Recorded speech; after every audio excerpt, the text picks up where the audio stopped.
Parks and Rec was right to never explain Ron Swanson's biggest secret that's still puzzling us after 10 years. Been 10 years since Parks and Rec wrapped its final season. But one character remains as fascinating and mysterious as ever, Ron Swanson.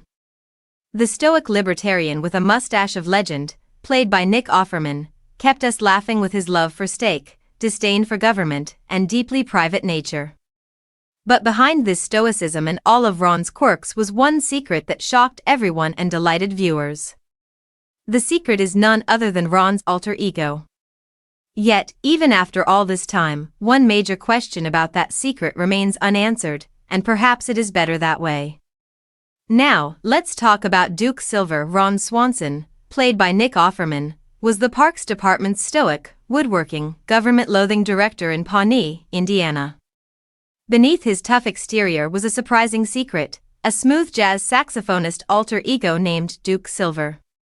The show eventually revealed Ron's musical identity, but never explained how or why Duke Silver came to be. Duke Silver was introduced early in Parks and Recreation as a mysterious jazz musician who performed monthly at Cozy's Bar in neighboring Eagleton.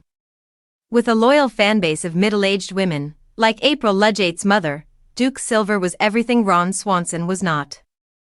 The contrast between Ron's public persona and his secret stage life was hilarious and brilliantly unexpected, but while the show eventually confirmed the identity, it never explored how Ron became Duke Silver. We never learned when he picked up the sax, why he chose jazz, or what led him to perform in secret. It seems like Ron wanted to keep his work and personal life separate from his passion for jazz, so they wouldn't clash. One of the easiest ways to achieve that could be by creating an alter ego.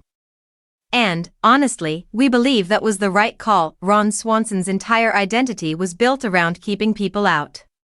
He was obsessed with privacy, refused to share personal details, and lived by the motto that any dog under 50 pounds is a cat and cats are useless. Revealing too much about Duke Silver would have chipped away at that carefully constructed wall. Even those closest to Ron, Leslie, April, and Andy, all learned the truth only by accident or long after the fact. Fans did eventually see Ron perform as Duke at the Unity concert in Season 6 when Andy recruited him to play, revealing the secret to the world. But the origin of Duke Silver? That remained in the vault. The lack of an answer keeps the myth alive. Like Lil Sebastian's fame or Jean Ralphio's never-ending schemes, Duke Silver is funnier and more memorable because it doesn't make complete sense. The creators of Parks and Recreation understood that sometimes, less is more.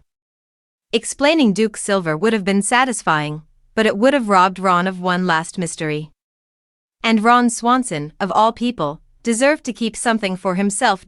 So as the show's legacy continues to grow, the biggest secret Parks and Rec didn't need explaining. And that, as Ron might say, is the way it should be.